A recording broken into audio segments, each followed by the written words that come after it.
Hello நண்பர்களே, நம்ம இப்போ சக்கை கொழுக்கட்டை எப்படி செய்யுதுன்னு பார்ப்போமா? ஒரு மிக்ஸி ஜார் எடுத்து அதில் ஒரு 5-6 ஏலக்காய் போட்டு திரிச்சு வச்சுருங்க.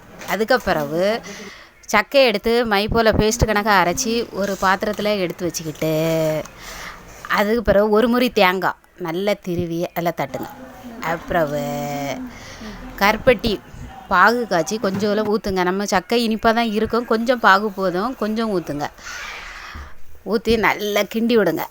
அதுக்கப்புறம் ஒரு 3 ஸ்பூன் பச்சரிசி மாவு எடுத்து அதையும் அதில் இறக்கி நல்லா கிண்டிக்கிட்டு லைட்டாக உப்பு போட்டு நல்லா கிண்டி ஒரு இலையில கொஞ்சம் நெய் தடவி விரசி வச்சுருக்க மாவை எடுத்து இலையில வச்சு நல்லா விரித்து மடக்கி இட்லி குடும்பத்தில் தட்டு வச்சு மேலே அழகாக அடுக்கி வச்சு ஒரு 10 நிமிஷம் மூடி வேக விடுங்க.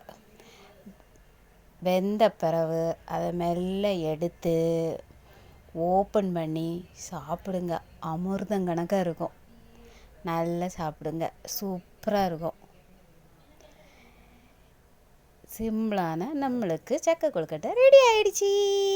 சப்ஸ்கிரைப் பண்ணுங்கள். தேங்க்யூ.